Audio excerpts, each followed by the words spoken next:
Sometimes the people who underestimate you the most share your last name, and sometimes it takes just one sentence to flip an entire lifetime of silent humiliation. This is the story of a brother who spent years living in the shadow of his perfect sister, and the moment he decided he'd had enough.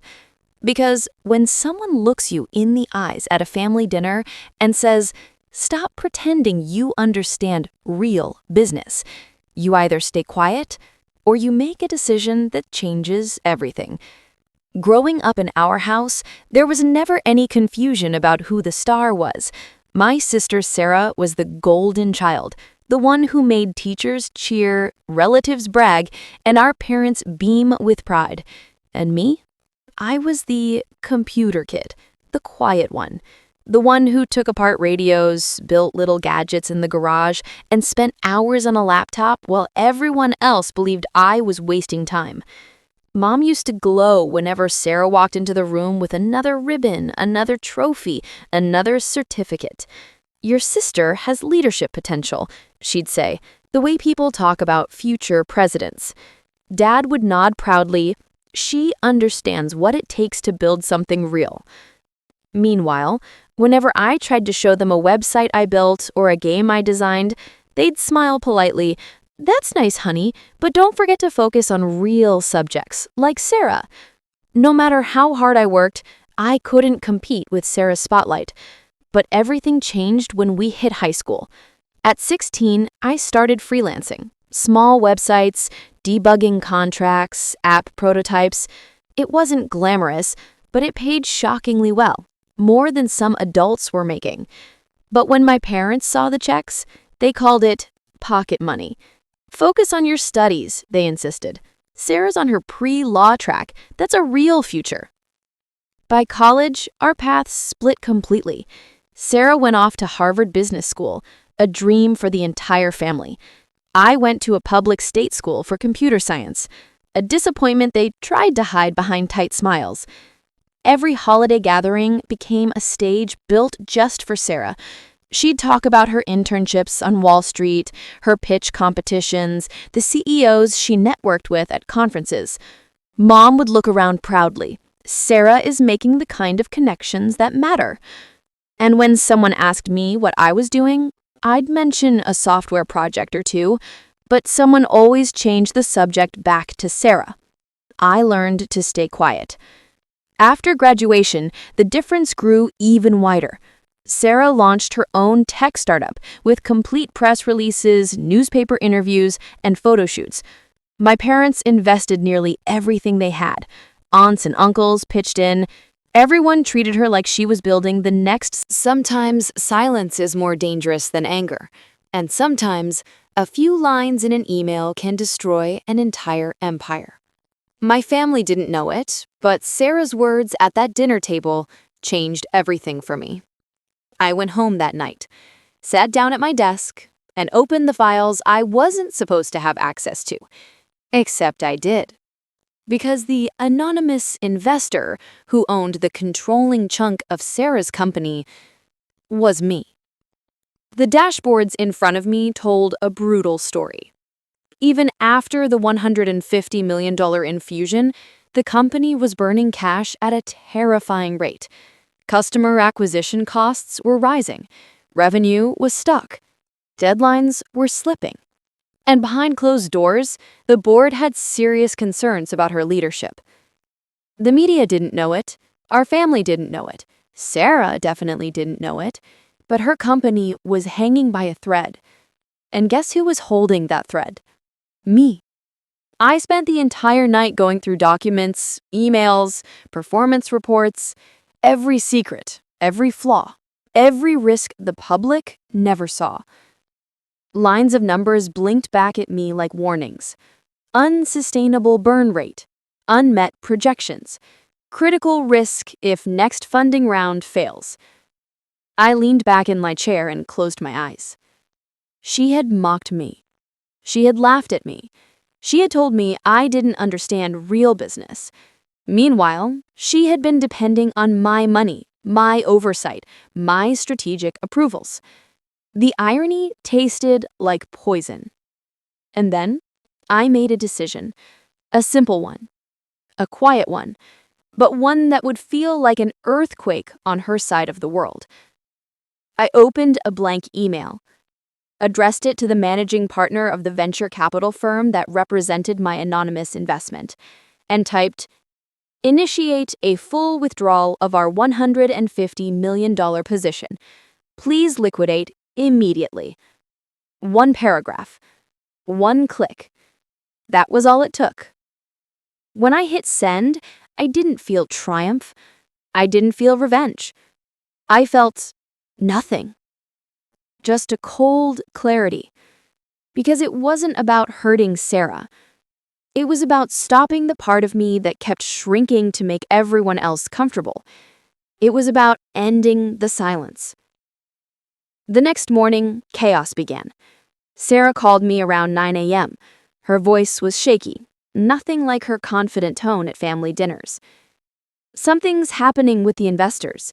They want an emergency board meeting. They're calling it a strategic reassessment. I don't know what that means." Some truths don't explode. They whisper. And sometimes, the quietest truth hits the hardest. Silence filled the living room.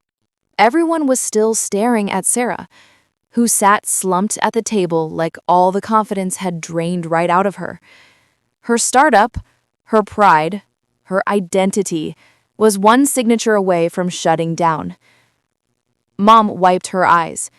Dad kept rubbing his forehead like he was trying to massage the problem away. Aunt Linda whispered, "There must be someone who can help." And Uncle Robert offered weakly, "Maybe I can reach out to some friends?" But everyone knew the truth. No investor on the planet would pour money into a startup that had just been abandoned by its lead backer. Sarah looked exhausted, defeated, and terrified. "We just need one real investor," she murmured. "Someone who sees long-term potential. Someone who believes in the company." Her eyes slowly drifted toward me, not with hope, but with pity. "You wouldn't understand," she added gently, like she was comforting a child. "These decisions require serious capital, connections, and experience. This is real business, not something you can learn on a computer." There it was again. That same condescending tone, that same assumption. The same dismissal I had heard my whole life. Only this time, I was done staying quiet. I leaned back casually and said, "Actually, I might be able to help." The room froze. Everyone turned and stared at me as if I'd spoken another language. Sarah blinked. "You?" She wasn't mocking, just confused. "I mean, that's really sweet, but this level of investing isn't..." I took out my phone. "I just need to make a quick call." Sarah frowned, unsure whether I was joking, delusional, or both. But before she could say anything else, I dialed a number. "Who are you calling?" Dad whispered. I put the phone on speaker. A calm, professional voice answered almost instantly. "Mr. Johnson, good evening. How can I assist you?" The room froze again.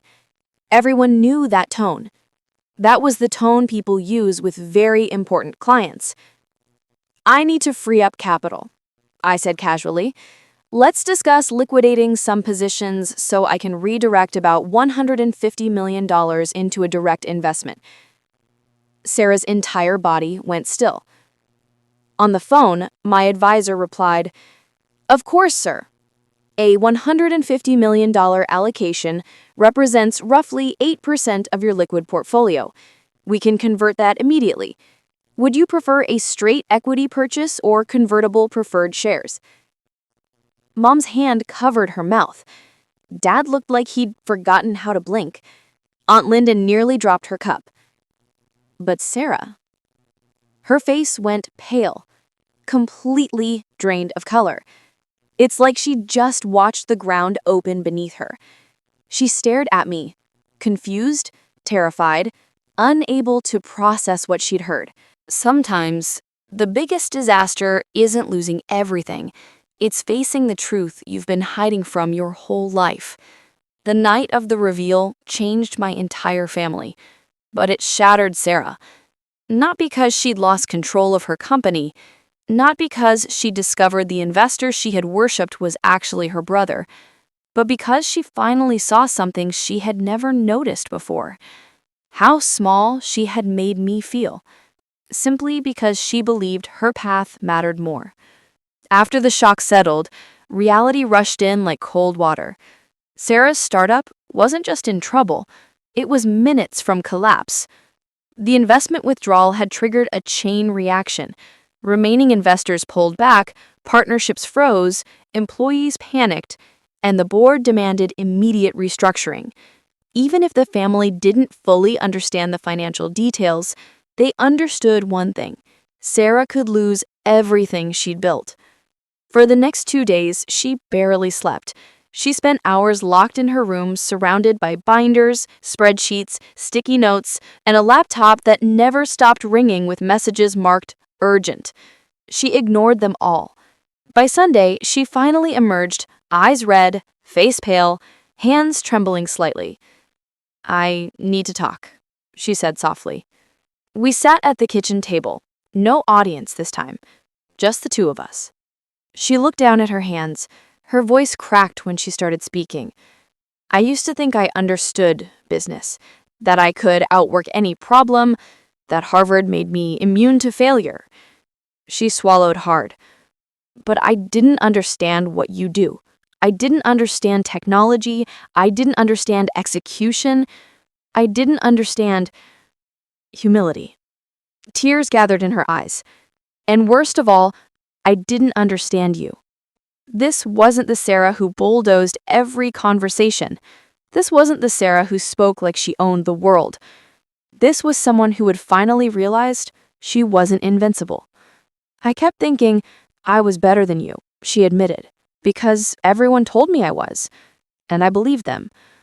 She finally lifted her eyes to mine. She paused. "But you did everything I dreamed of, quietly, alone, without applause, without recognition. I'm sorry."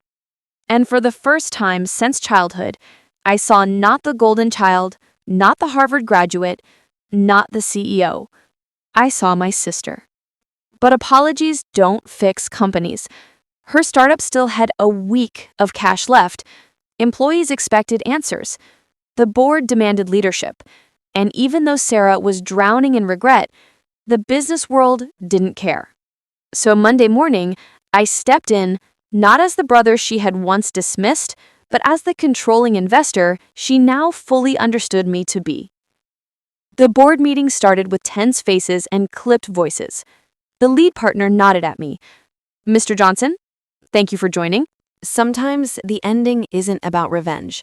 It's about finally being seen. News of the company's restructuring spread through the tech world faster than anyone expected. Investors whispered, competitors speculated, employees braced for impact. But none of them knew the real story. They didn't know the anonymous investor, the silent puppet master, the man behind the $150 million lifeline, was the same computer kid Sarah had dismissed her whole life. The world kept repeating the same headline: TechFlow secures stability after major executive shift. New leadership team reinforces investor confidence.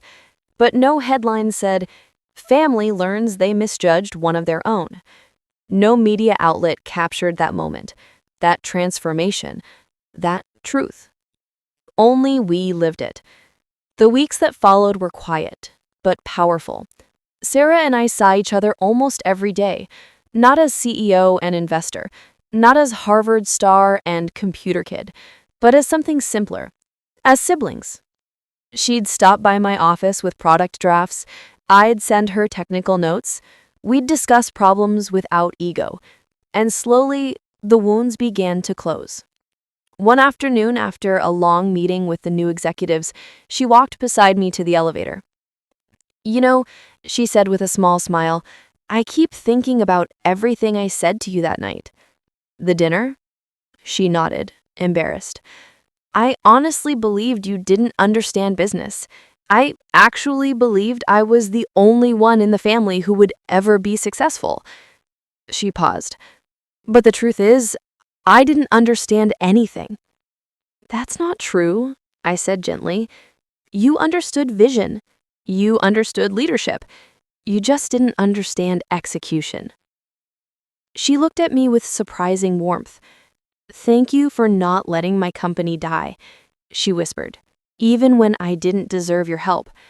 I shrugged. You always deserve the chance. Her eyes softened. And what about you? Do you feel like you finally got what you deserved? I took a moment to think. Growing up, I used to think recognition mattered. I used to think approval mattered. I thought one day the family would see my work and finally say, "We're proud of you." But now I understood something deeper. You don't chase respect. You teach people how to give it. I got what I needed. Not applause, just truth. She nodded slowly. For the first time in our lives, we were speaking honestly. No jealousy, no pride, no competition, just truth. At home, the shift was even more dramatic. Mom started asking about my clients, genuinely curious for the first time. Dad began reading tech articles, trying to understand the world I had built. My aunts and uncles introduced me to friends not as Sarah's brother, the computer guy, but as